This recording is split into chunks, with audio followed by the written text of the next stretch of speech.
All right, you guys, we are here at the Bridge the Gap podcast, episode number 4, and I'm so excited about our guest that we have on today. She has been in the roofing industry for just about 20 years here for a great company with a great reputation, vice president and member of the ARCA Women in Roofing Committee, which we'll get into a little bit later. She has supported us as a small business. I don't want to say since we started, but one of the very early supporters in what we were doing with Solar Detach and Reset.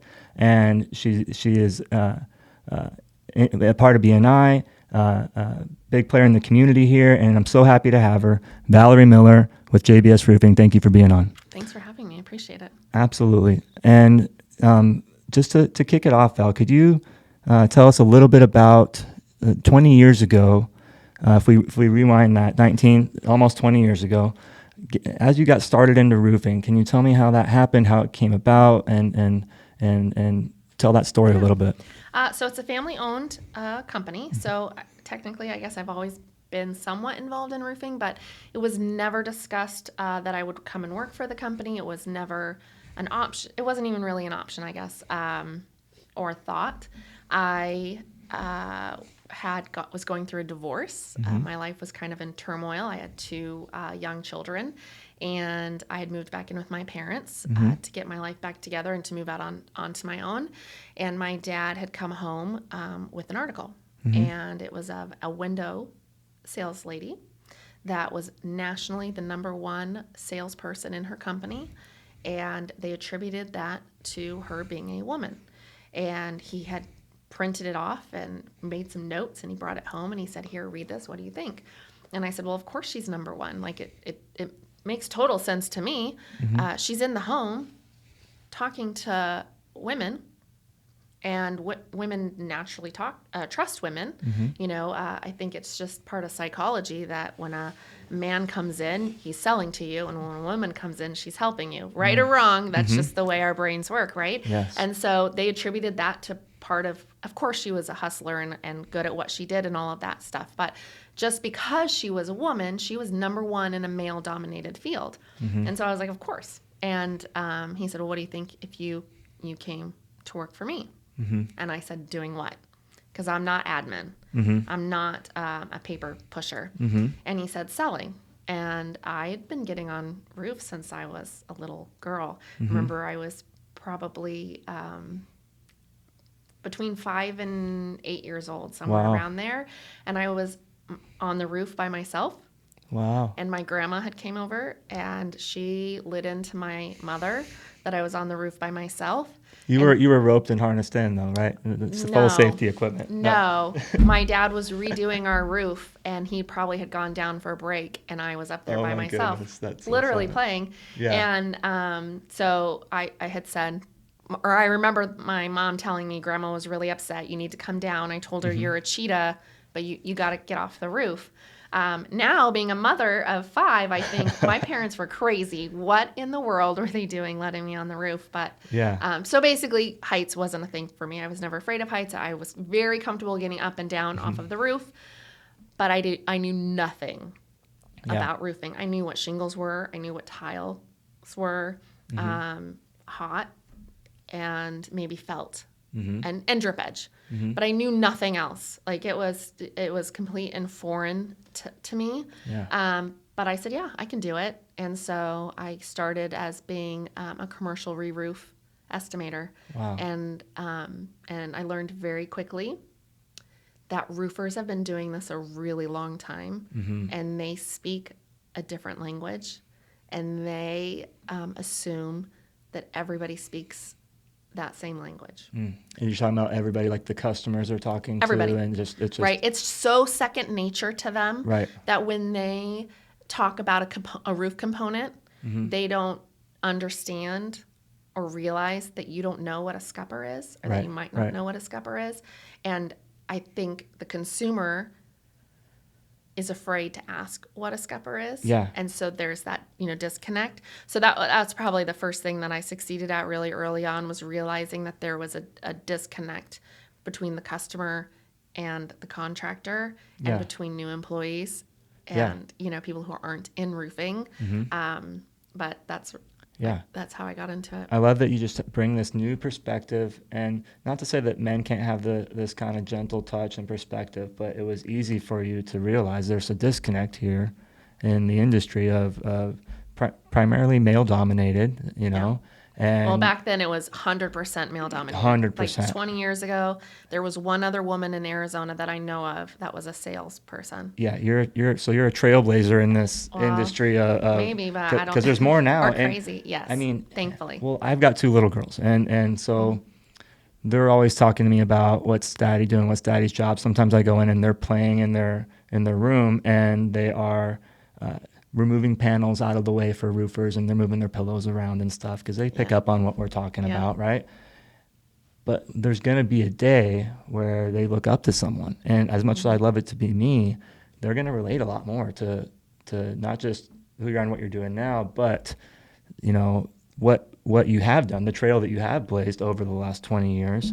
To go, wow, man, this is an option, because before you didn't have that really. I mean, you had this other industry. Dad slipped the article in front of, so there was something going on. No, you're right. Like I said, it wasn't an option. Yeah. It absolutely was never considered to be an option or a thought. Like it wasn't even a thought.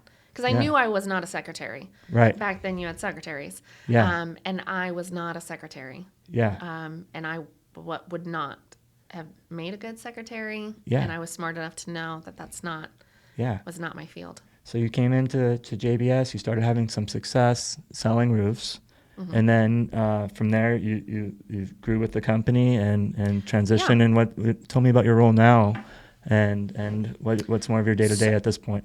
So my role now is the vice president of the residential division. I pretty much tell everybody that I have my finger in all the pots except for I have nothing to do with insurance.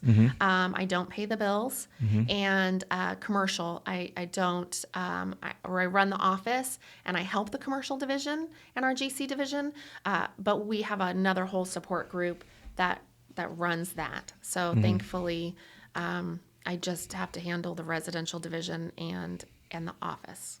Awesome. Yeah. And so you're now responsible for a sales team, right? You've got a few estimators underneath you, and more and some on top. Like you said, you have your hand in all the pots. Yeah. And JBS is known for their roofing, in my opinion, but you've got your commercial division, you got your residential division. Are you guys doing anything else out there in the market, or you mainly you guys are selling roofs commercial and residentially primarily right now? Yes. So we do have a general contracting division that does weatherization projects with government, basically the big government contracts. Okay. So if, let's say, there's a school that has mostly roofing work, but they want a GC to do it, and there's maybe some doors and windows that need to be changed out or some AC issues, but it's mainly a roofing contract. We'll bid for that, and then we'll subcontract out the things that aren't roofing. Awesome. And I'm curious to go back before I get too far away from it. How long is JBS?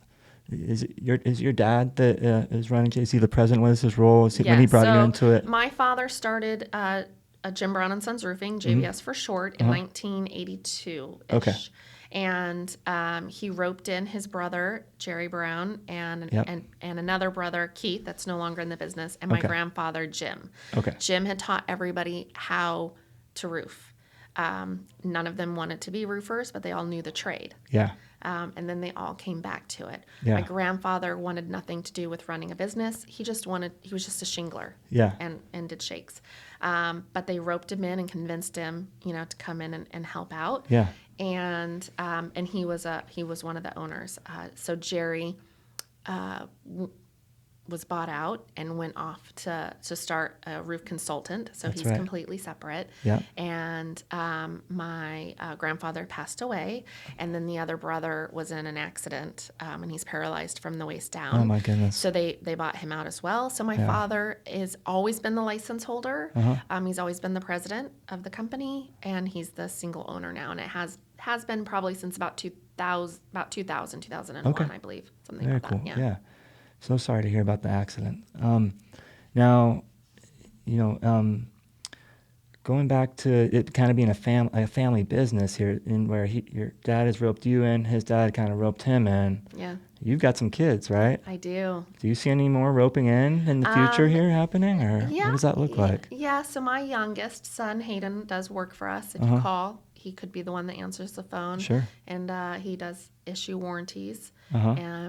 So he's not on the roof kind of kid. He doesn't like Sure. heights, Yep. unlike me. Yeah. I don't know how if I wasn't there, maybe I wouldn't think they were my kids. But Yeah. Yeah. yeah, neither one of my boys were thrilled with heights. Yeah. But yeah, my older one that's up at college right now, he's actually been on the roof and been on the service end of it. Yeah. Yeah, and then the younger one is in for admin. Real quick before we get past, if you Yeah. the one that's in college, such an accomplishment. He's got to share it on the podcast. What is he going up there for, and what is he studying up at school? So he was accepted into Yavapai Community College gunsmith program. And we were talking about a little bit this offline. That's how I know, and I don't to push that way, but I think that's just such a cool profession, and it's definitely one that is just aligning with his passions, right? Yes, and so it's so He's exciting a seeing huge that. history buff. Yeah. And so he since he was old enough to buy rifles, he has purchased crazy old military guns from all over the world. Yeah. Yeah. I'm sure he has quite the collection. It really is. It's interesting, and they're so heavy. Like you look at these World War II guys. They were like $120 soaking wet. Yeah. And they had to carry these super heavy guns. You pick up one of those guns. Yeah. Based on what we can carry today. Sure. They were some Yeah. They were some strong men. Yeah, we are getting soft in this day and age of technology, aren't we? Yeah, that was a different I'm sure you breed. could probably relate construction and tools and everything Yeah. back then was just a little bit more for power drills, Yeah. right? So you said, was it Jim that does the consulting now? Jerry. Jerry, sorry about Yeah, that. that's okay. Yeah, Jerry is a roof consultant now. And does he teach classes at ARCA occasionally? 'Cause I Yes. think I've had him as an instructor there before on a coatings and foam class. He's trying to pass the baton off, so I think his son-in-law Brian has been teaching more of them. Okay. I still believe he does teach some of them though. Okay. But yes, yeah.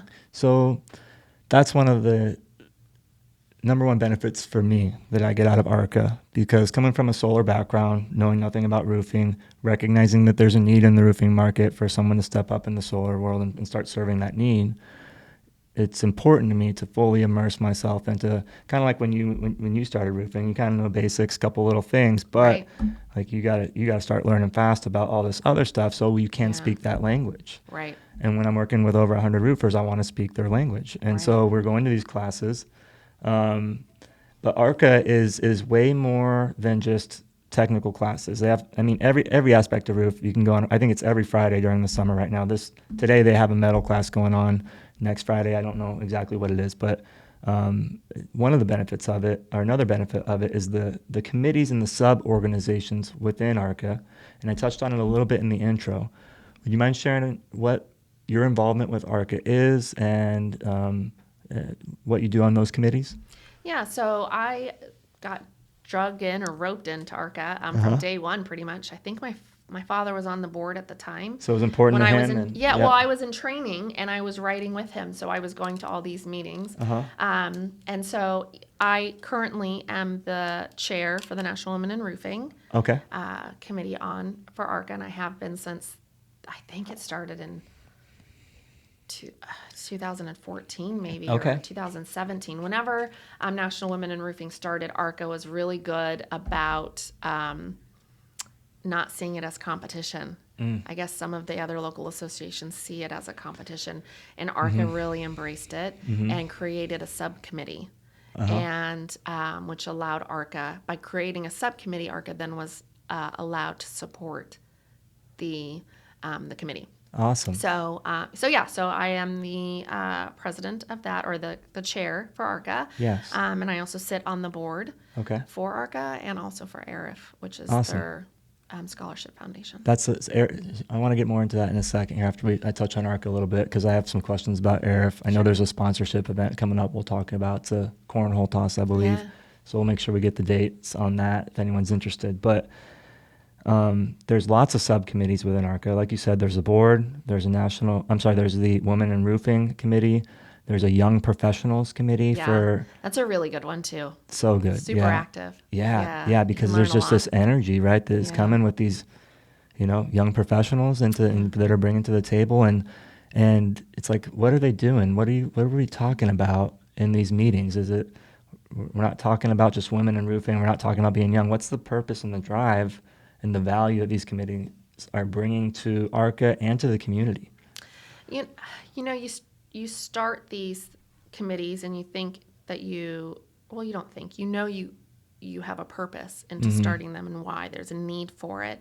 But once everybody comes together into the room, you really discover, what it is. And I think for National Women in Roofing, it's really hard to be different in any circumstance, in any environment. So to come into a room with people who get what you're going through, and then you don't have to feel stupid for raising your hand and saying, what's a scupper? Or, asking questions because you're afraid that everybody knows but you. It seemed to me that was the thing, even for young professionals as well, that's the drawback. You get these men that have been doing it for 50 years, right? And it's so second nature to them, and they are not empathetic to the people who are coming up that are in their 20s and 30s or even 40s. I'm 48 years old. I've been doing this for almost 20 years, and people still think that I'm new. Right? I'm still on the young end of the roofing industry. So, so I think that's the hidden benefit of joining. One time we had a beginning tile class for National Women in Roofing, and anybody can come. You don't have to be a woman. You don't even have to be a member. You just have to want to learn about tile, right? So this person had come that was new in the industry, and he was a man, and he kept apologizing. And I said, it's okay. You're welcome to come. I'm sorry you're the only guy in the room. And then the light bulb went on. And I looked at him and I said, well, now you know how we feel when we go to an ARCA training class. We'll be the only woman in the room. We're not treated horribly because we're women. We're not disrespected. We just feel out of place. Yeah, like a black sheep almost. Yes. Wow, so, that's what a light bulb perspective that, this guy understands now. And he did. And he left afterwards, and he came back to another one and said, remember me? I was the only guy. And then I said, yes, I remember. How's it going? So I love it. And so there's benefits to ARCA with training. There's benefits with support groups almost that allow you to be more of yourself and fit into whether it's you're young and getting started, maybe you're a woman, but maybe they have the board meeting where they're not controlling, but talking about big picture. I know there's an expo meeting and probably quite a few more that I'm not remembering right now. But what are some other benefits of ARCA? Like, tell me maybe some of the charity events, or what are the benefits if there's a roofer out there thinking that ARCA why would I join ARCA? Because why would I go hang out with all my competition? Why would I go, and do this? And I get that a lot. Like that's one of the questions. And I'll tell you that I am also on the board for Western States Roofing Contractors Association. Yes. So I see a lot of different associations, roofing associations, and everybody will say ARCA has something different because we do hang out with our competitors and we don't see it as that. It's almost like friendly competition, but set that aside. Right. If you're a contractor, the amount of money to join ARCA is, I think it's $450. Yeah, it's something not, like that. Don't shoot me if I'm wrong. It's in the 400s, I think. Sure. And you get free safety. So just by sending your guys to safety training, OSHA 10, OSHA 30, fall protection, that pays for your membership. So you get your return on investment immediately. One class, yeah. But then on top of that, you have the technical committee. So if you have a technical question, you can submit it to ARCA, and they'll give it to the committee. They won't know who's asking it, and the committee will answer it for you. And the committee, I think right now currently is Russ Hyman Uh-huh. with Griffin Yep. and Pete Schmatz with Star. I Yep. think those are the two names that come up first. So Yeah. they'll get it and they'll answer it and they'll give it back to Jen, and Jen will email it back to the person who asked, so that Yeah. it's, unless they want to be known who they are, it's kept anonymous. Yeah. And then on top of that, there's the legal committee. Yes. So if you have a legal question, if you're a roofing contractor and a customer submitted a complaint to the ROC, and now you have an ROC inspection, and you just want to make sure, you don't know how it goes, you don't know what to do, you can go to the legal committee and they'll help you. So when you're a new roofer, or maybe you're roofing, you came new in Arizona, and you feel like you're out there all on your own, and you have these questions and these stress points and these pain points that just come with owning a business, running a business, especially in the field we're in of construction. Yeah. Now you have a support team at your fingertips, whether it's a technical issue, a safety issue, a legal issue, or maybe it's just someone, maybe you just, when you're kind of at the top of your company, maybe you're a business owner or VP, sometimes there's just things you want to talk about for other people at that level in that same industry. Right. And that's where the collaboration in these events that we're at, when we go and we're riding 4x4s up in Munns Park, Flagstaff, or we're going and playing golf, or we're going and doing shooting, there's value in that because you're just talking to people in your network on the same level with similar interests, and that alone is also worth it, I tell this story frequently is when we got that huge hailstorm in 2010, JBS Roofing was primarily a commercial. No, we were not. We were 100% a commercial-only roofing contractor at that time, but we had started out as only a residential, company. And all these customers were knocking on our door, and we were giving them to Griffin, and we were giving them to Dalmatian because we didn't do residential. Well, what was in 2009? Yeah, the economy had tanked. Tanking. And I went to my father and said, "We're crazy. We have all of our eggs in one basket. We've just survived one of the biggest downturns, and we're giving our customers from the 1980s." To other roofing contractors. This is our opportunity to rebuild residential. Yeah. And he said, "Here you go, do it." Boom. Right? Yeah. So I do, but I get pushback internally. Yeah. Right? So here I am. Yeah. 30-something years old. Yeah. A daughter. And I'm telling these 50-year-olds what to do and how to do it. Challenging. Yeah. And so I relied heavily on ARCA and my relationships. Yeah. And I was getting pushback on safety back then. Sure. 1-story building, a residential, 612 pitch, you didn't have to be tied off.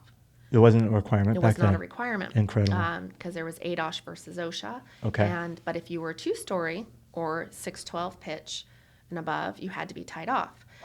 But it's not fair that the commercial guys have to tie off and the residential guys don't have to tie off. And which is what it all boiled down to. And who are you going to trust? This girl that has just been doing it for 5-6 years, or this guy that's been doing it for 20-30 years? So I would call Pete and say, "Pete, I found this rule and regulation from ADOSH, and this is what it says, but I'm getting pushback. Am I right or am I wrong?" And Pete with Star Roofing would say, and he was the technical committee at the time, and he said, "Valorie, you're right. This is it. Da da da da da da." And I went back and said, "This is the rule." And they said, "Who'd you hear it from?" And I said, "Pete." And they said, "Okay." But it was those relationships that I had built with ARCA that helped me to stand my ground and to build. To build the company. Yeah. It's such a great thing. I say this to roofers who aren't part of ARCA and are interested in it. Like I'm even willing to pay for their first year membership, and then if they don't see the value in it, like you pay me at the end of the year. I'll front the money to you at the beginning. If it doesn't pay for itself, if I can't get you to go to an event or a training or anything like that, it probably maybe wasn't for you anyways. And ARCA isn't for all roofers, right? It's for, I wish it was, and it should be, but there's roofers out there that care about doing things right. Yes. And that is what ARC is about. And so when people are looking for roofing contractors, now we have a source for the community to go to where it's anyone a part of ARCA. Now we know there's some credibility and there's some trust, and we know that these are roofing companies that care and have values and care about safety and training.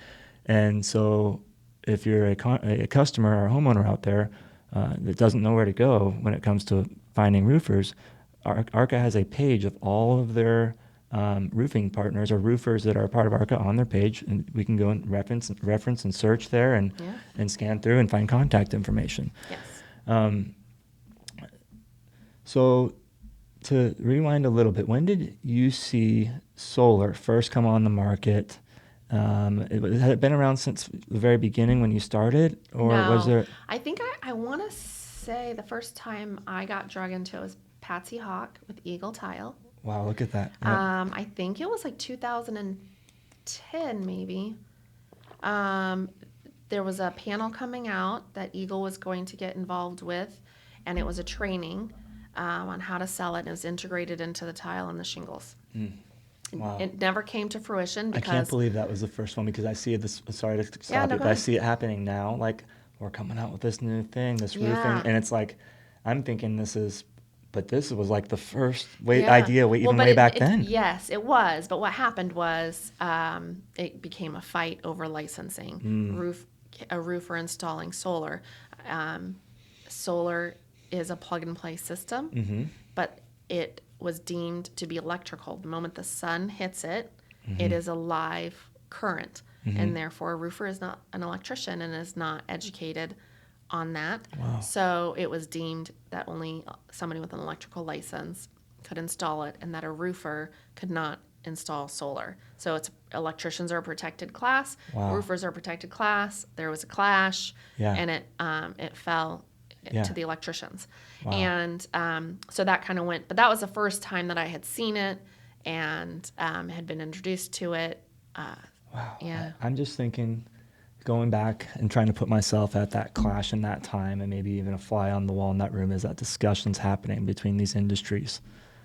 And really where it kind of started, it was just the relationship between, because before, roofers don't really have to work with solar guys, or with electricians, excuse me. Their components are fairly separate, and they come in, they do their own thing at different times. And now it's all of a sudden we have to get in the same room and start talking about this and who kind of owns this. Right. But I just play the what if game of, can you imagine how different it would be today had it not fallen that way, and maybe the coin flipped on the other side and roofers had been installing solar this whole time. And I mean, just a more streamlined experience for the customer is what I see for sure. Because I see a lot of roofing companies now picking up a solar company, or vice versa, a solar company picking up a roofing company to bring everything in-house so that they can offer both, because they go so hand in hand with one another. Right. But here it is 15 years later that it's happening, but it just feels like there's time lost almost on it. And in that time lost, we have this gap that's starting to be created between the two industries, because roofers have been around since houses have been being constructed, and here comes the new guy on the block. Not the electrician so much, but that's who was really installing solar at first, probably, right? Your electrical contractors starting to pick it up and do it in the early days of solar. But then you start getting these companies that specialize in only solar, and they're not doing any general electric. I think electricians, from what I saw and witnessed, was electricians became solar installers, or solar. They were selling solar, and that's their niche. Yep. Yeah. And so, and it's a good niche to be in. There's, if you're going from installing outlets and doing troubleshooting and residential electric. I mean, if you're doing new electric, there's a lot of potential there. But when it's retrofitting, there's not much once the home has been built in terms of electricity. You need a new roof about however many years, would you say, Valerie? 20, I would say, average. 20 years average. How often do you need to replace all the wiring in your home?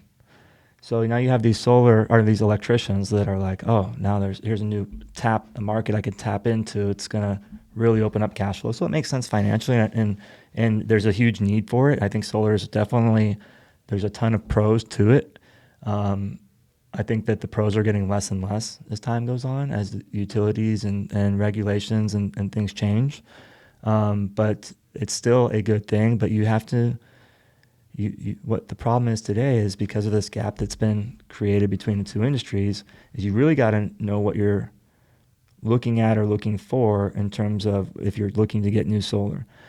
Kind of going back to when you're talking about the delicacy you bring to the table with terminology, to when you're selling a roofing product to the customer, on the solar piece of it, the customers just understand this makes my electric bill go away, and at least that's the hope of it, right? If it's done right, but they don't really know who to trust. It's just, how many panels do I need? How do you factor in based off this energy usage? And so finding someone that's knowledgeable in the industry is difficult. But that, I believe, is just half the battle, because the second half is how is it being installed? How is it being inspected? And what I see going on today is 80% of solar contractors getting the panels on the roof, taking care of the electric bill, hopefully, but then not caring about what's going on underneath the tile and how things are sealed. And also there's a big issue, I believe, with the AHJs as well, because a lot of home inspectors, my job used to be going around meeting inspectors to get solar systems green tagged and passed. What are AHJs? I'm sorry. Thank you. Look at this. I don't know. I honestly don't know what it is. No, but it's perfect. So it's the authority handling jurisdiction. So it's going to be the city of Phoenix, the city of Goodyear. So they have a city inspector that is going to come out and say, yeah, this is an approval or not. Yeah, turn it on or no. Yeah, okay. and they do not even have ladders in their trucks. They don't. And so, now you have these guys that are looking at everything that's on the ground, the inverter, the boxes, the wiring, but what about the roofs? Yeah. And so over time, since solar has started coming out till still happening currently today, we have electricians that have become solar companies, and they know that no one's spot checking anything on the roof. And so they just kind of have gotten into bad habits, if you will, of just sealing it up just enough to kind of get by out of the workmanship warranty period, or maybe having a contract that, prevents them from being reliable or responsible, I should say, for any damage that occurs to the roof. And so, as you know, primarily we have tile roofs here in Arizona, in the Arizona market, with underlayments, and that's why what's going bad in 20 years, right? It's the underlayment. Right. And the tile is covering up the solar mount. And so no one knows what's happening underneath there unless we physically go up, we remove a tile, and we look at it. Right. Now, when we look at roofing code, there's not much roofing code on how to seal a mount, right, in the IBC, but there is a Tile Roofing Institute, right? Yes. And can you tell me a little bit about the Tile Roofing Institute? I mean, do they do trainings at ARCA as well? And is that the gold standard, would you say, when it comes to the tile roofs? Yeah, 100%. The Tile Roofing Institute really made a huge difference in creating a standard for us all to follow. It's like the Bible of roofing installation. Yeah. And they created, I guess, the workmanship standard or the industry standard for all sorts of different applications in all different situations: high wind, rain, snow, ice. You can't, somebody who is a roofing contractor from Michigan can't come out here and install to our standards, right? It's a totally different. Yes. It's a totally different bird. It's just a whole different standard. Yeah. It is. It's another animal. Assembly. That was the word I was looking for. A whole different assembly. It is. I was talking to Steve at JBS recently. We had lunch, and he's telling me in Florida, you got to foam set all the tile out there. Yes, every single. I'm like, what do you mean? I can't even set. wrap my head around what is that. And so I'm like, it's because of hurricane winds, right? So if I went and started trying to do detach and reset out there, I'd be like, where's that TRI at? I got to figure this out. But I wonder if you asked solar companies, either the QA guy within the company or even the owner of the solar companies, if we did a survey over every solar company in the state, if we asked them what is the TRI, I wonder how many would actually know. And even if they do know, I know because I pull a lot of systems off the roof. So I get to see the kind of how it was and pick it apart and what was done. And I get to look under the tile on all these jobs. Yeah. And so I know how it's getting sealed, and I know how it should be sealed. And trying to educate the customer on that and just let them know it's more than just a panel on a roof that's taking care of your electric bill. Then there's a proper process to sealing them. And by the time they get to me, usually they've had a leak or an issue. And so they're really perking up, ears up. They're not happy. But now, when they first got solar, they weren't thinking about this. But now at this point, now that there's a problem and a leak. Idea. Yeah, no idea. They had no idea.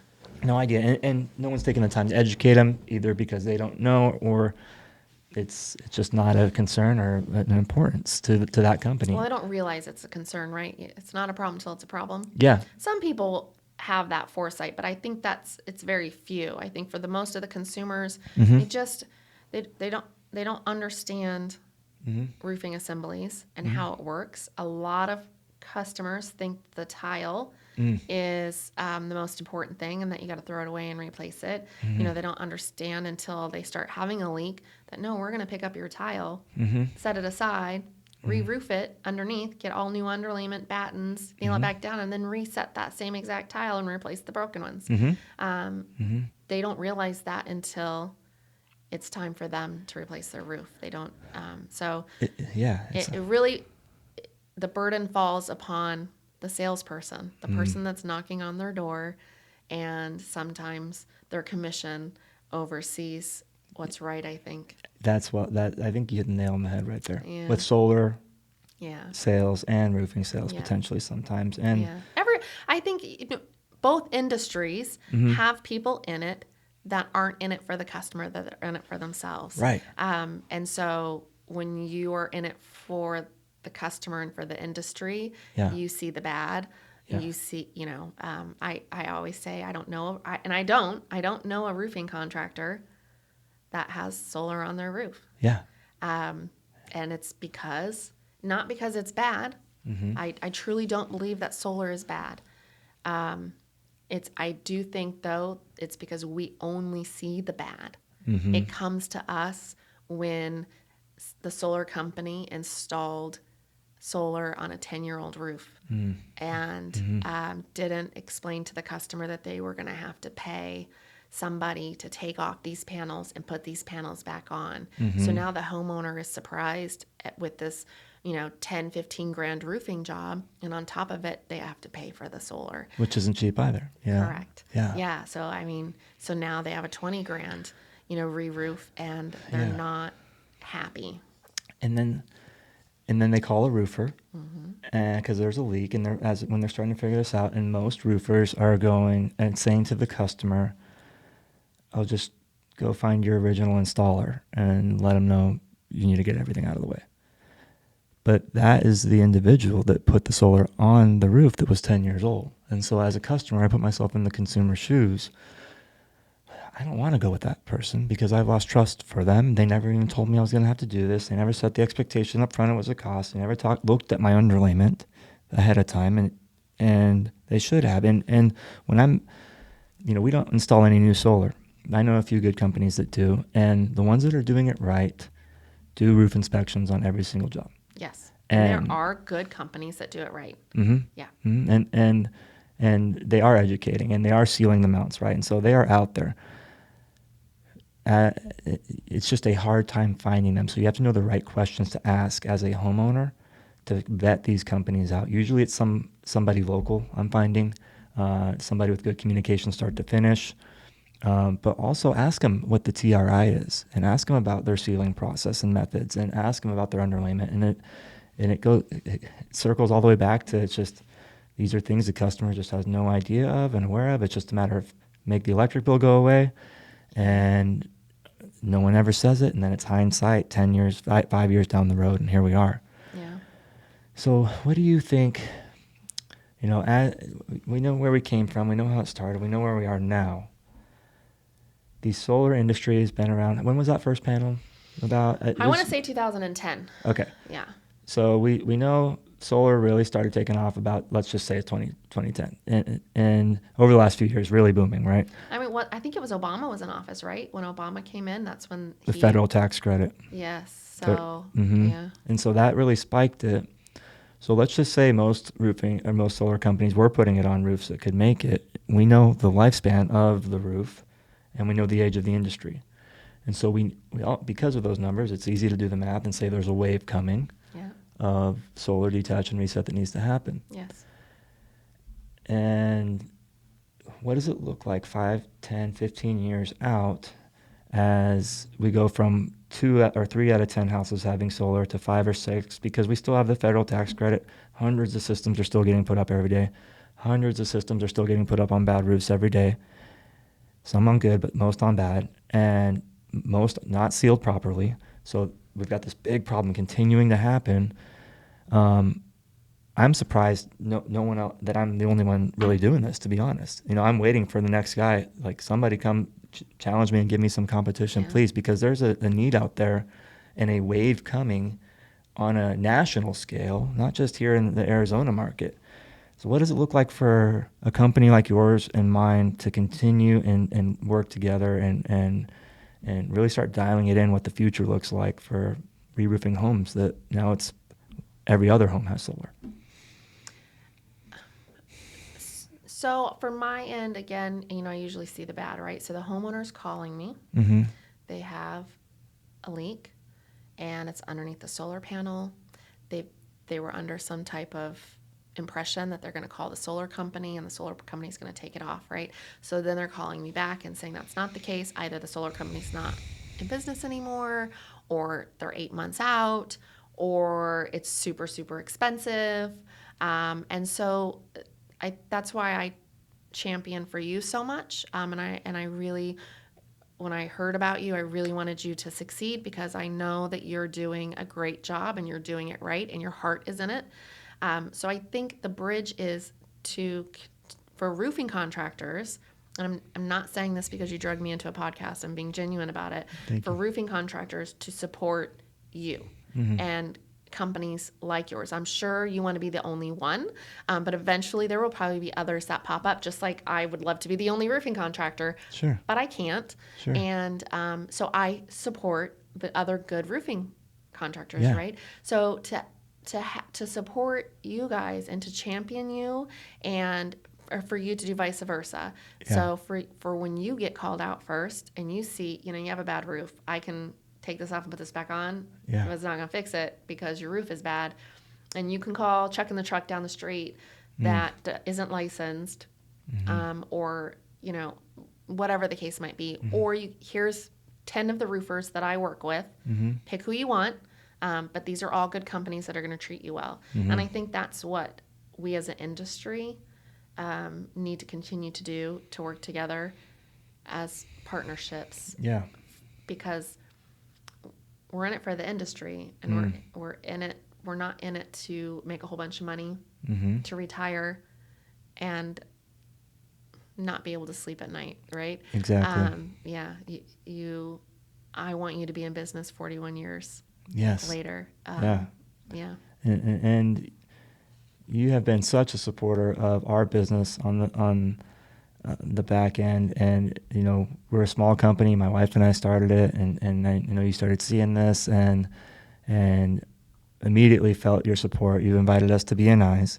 You brought up the Western States Roofing Conference. There's a board that you are a part of, and you actually have brought us into that and gifted us a membership for our first year into it. We'll be going to the Las Vegas Expo for the first time this year, thanks to you. You're going to love it. I'm ecstatic and excited about it. And then we have right next weekend back to back. It's going to be a busy week, right? We've got the ARCA Expo right after that, and we're just transitioning. We need a week of sleep after we're done. Yeah, it's going to be a lot of networking and collaborating and figuring out, like you said, how do we, it's relationships. I think it all comes back to relationships. And when we value relationships over money, that's when we start finding the synergy and the connection that I think is needed to bridge the gap for the consumer long-term into the future. Yeah. And so looking for companies, I don't want to work with every roofing company. There's roofing companies out there that are just trying to drive my cost down, and that's all they care about because they want cheap. But really, that's not the vision and the mission, because it's what are we going to cut back on in order to provide that? Or what is the company you're working with now cutting back on in order to provide you that? Right. So everybody wants cheap, right. right? And I don't know about you, but when you see the things on social media that say, does anybody know an affordable roofer? Or does anybody know, they use those keywords where you're like, you don't have the money. Yeah. And it's to pay expensive, for I it. get it. But Yeah, me too. And I 100% understand that. And I think there's very few people that make it through this life that don't ever have to worry about, eating the next day. Sure. Everybody goes through, that's just part of life. And so I sympathize and I understand that. But when you get what you pay for, and if you can't afford it, if you can't afford to go with a company like you or a company like me, you're gambling. You're taking a risk. And so if that is your only option, I totally understand. But if it's because you just don't want to spend the money, again, you're gambling. Yeah. And you're going to get what you pay. You're going to get what you pay for. Sure. You're going to get cheap material, or they're going to stretch it, or a million other things that will make no sense to anybody other than us. But you see it out there. Oh, 100, yes. Yeah. 7 years from now, you're going to be calling me, and you're going to have to pay the same amount of money out again. Right. So it becomes more expensive in the long run. Yes, and my heart genuinely breaks for you that you got taken advantage of. Yeah. Yeah. It's hard. It's hard, especially, because I like to put myself in other people's shoes, and I grew up with single mom working, and so if she had to put a roof on in a certain time of our life, we would have had been taking that gamble too. Right. And because so I totally get, like, sometimes that's just all you can do. Right. But I think it just goes back to, if you have to gamble, know the right questions to ask at least. Do your research. Do your research, and don't just take someone's word for it. Going back to ARCA, go back to a trusted source that isn't just the person selling to you, that you can become educated on, because that's free. And then take that and do the best you can with that, right? Yes, 100%. If you at least check their licensing number and make sure they're licensed, and make sure they have insurance, the ROC website, do the contractor search. Yeah, so crucial. So, Val, how can people find you? How can they find JBS? I know you guys have a website. Do you have much social media presence out there? You guys have been around and such a trusted name for such a long time. I feel like, what does your marketing look like? And you're really word of mouth, aren't you? Yeah, we are a lot of word of mouth. I do advertise in some community magazines. Okay. We are on Facebook. We have a Facebook page. I know not everybody subscribes to the same train of thought, but I don't think that people go onto Facebook and type in roofers near me. They might go to their feed and say, who do you refer? Does anybody know a good, reliable roofer? And then people tag you. So we do have a Facebook page. We do try and post some content. Some of it's just fluffy stuff, so it's there, and others is roofing related. So we are on Facebook. We are on Instagram. We are not on.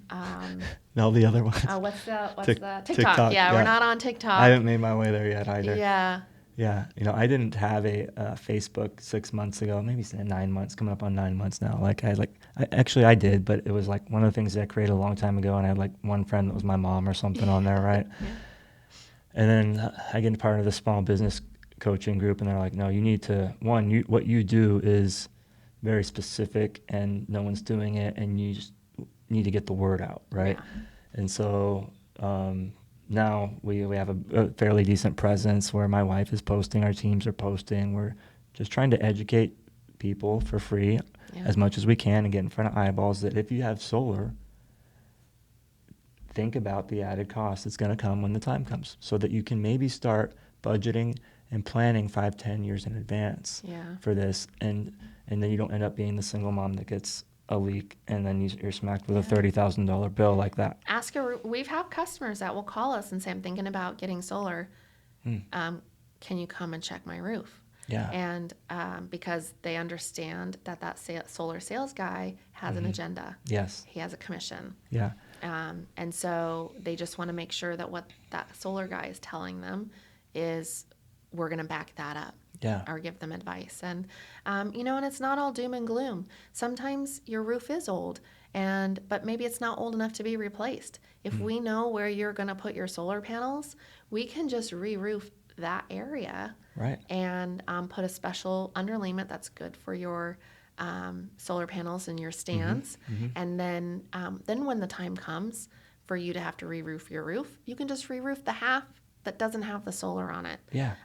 So, there are options. It's not all doom and gloom. You just have to educate yourself and not always trust the person that's going to make money off of that sale. From the solar sale guy or the roofing sales guy. So when you want a company like JBS coming and giving you that honest opinion and walking you through the options, because roofers may have an agenda too, and they may say, oh, you need to replace everything right now, and and when it's slow, right, sometimes their ethics or their their conscience doesn't.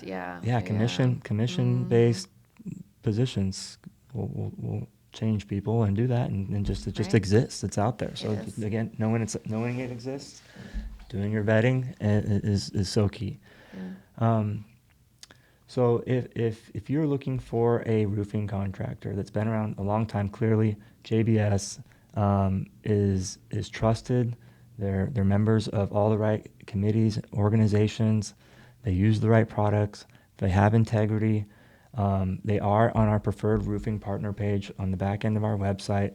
What is is it jbs.com for you? jbsroofing.com? jbsroofingaz.com. If you don't put the AZ in it, there's a JBS in New Zealand. Okay, New Zealand, yeah. Do they ever get calls? Do you ever connect with them? Probably not, because it's, foreign, you got to dial whatever that. Not even the same country, it's out there. Yes, but there is a JBS Roofing in New Zealand that got that website before we did. So it's jbsroofingaz.com. Beautiful. Yeah. Check them out, you guys. And if you need a roof inspection, it's monsoon season. It hasn't quite felt like it though. It's been a little light. It's coming this weekend, so we'll see. Yeah. And so this rain coming this weekend is going to reveal a lot of the problems and issues we've been talking about. Because the problems and issues they're happening on the roof, guys. The solar is damaging the roof. There's tiles being broken. There's mounts not being sealed right. There's underlayments that are failing. Yeah. You just don't know it yet until it rains.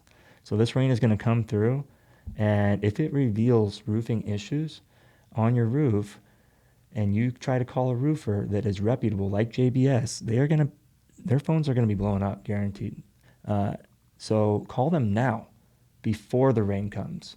Have them come do a free inspection on your roof and give you an honest opinion about what's going on, so that you can lock in good companies like JBS before everyone else is trying to call them and book them out. And because sometimes you guys will get booked out. I mean, when it gets busy, right? Oh, if we get a good storm, we'll get booked. It'll take you 2 weeks to get somebody to come out. Typically, we can get somebody out there within 3 to 4 days. Yeah.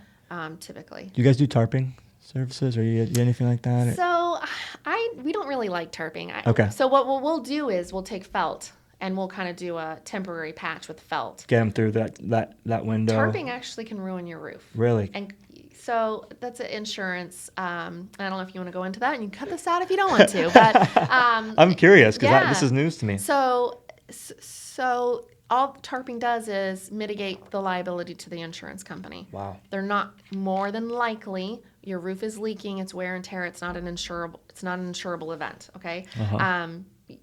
Insurance pays for acts of God. A tree fell on your roof, or a big monsoon wind came and picked it all up and threw it into your neighbor's yard. Mm-hmm. Your insurance typically will pay for that. Mm-hmm. Your roof is 20 years old. It needs to be replaced, and it leaked. It's not paying for your roof. It's going to pay for your inside, but it's not going to pay for your roof. So they'll tell you, find somebody. They'll pay up to like $400 for you to get somebody to tarp it. Mm-hmm. And so now somebody's going to come out and put a tarp on your roof and nail it in. Mm-hmm. Bunch of holes. Yep. In your roof. Mm-hmm. TRI, not TRI approved. Right. Yeah. And lift up some tiles and move things around. Will it mitigate the water damage inside of your house? Probably. Uh-huh. But now your repair is more than it might have been had, and your insurance isn't going to pay for it. Yeah. Right. So, so what we'll do is we'll come out, we'll look at your roof, we'll tell you what's wrong. If you sign a contract with us to move forward, we'll do a temporary repair so that you can stop your damage and you can get your interior started, being fixed. Nice. I So love it. that's what we'll do. Love it. Love it. Yeah. Makes sense and seems like so much better of an option to run a proper repair with some felt or maybe 3-coursing than drop a bunch of additional holes into the roof. Yeah, and for the roofer and I'm not knocking the roofers that go out and tarp. I mean, it's a great marketing. You're going to go out, you're going to tarp, you're getting onto that customer's roof, and more than likely you're going to get the job. Yeah. Because you were the first one out there. Yeah. I just don't subscribe to the theory that that's the best. Yeah.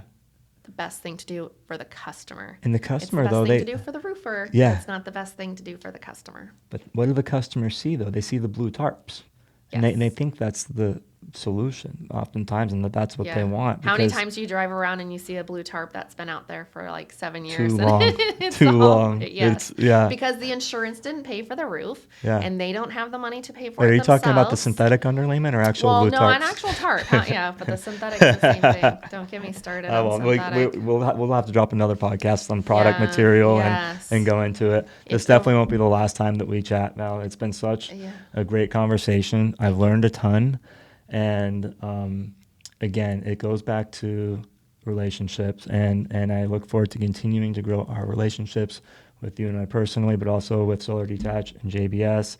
And just as our industries continue to merge and mesh as a whole, how do we continue to serve roofers, listen to what they are saying is the correct thing to do on these roofs, because they're the ones who have been doing it much longer. We are the new ones in the industry. So we need to close our mouths sometimes and pay attention to how to do things correctly. How do we serve each other? How do we build relationships so we can provide a better experience to our customers? Valorie Miller with JBS Roofing, jbsroofingaz.com is where you can find them. Thank you so much for being on. Yeah, thanks for having me. I appreciate it. Once again, you guys, I'm your host, Ty the Solar Guy with Solar Detach and Reset. This is your Bridge the Gap podcast, where we talk about bridging the gap between the roofing and solar industry to provide a better experience for you. Be safe.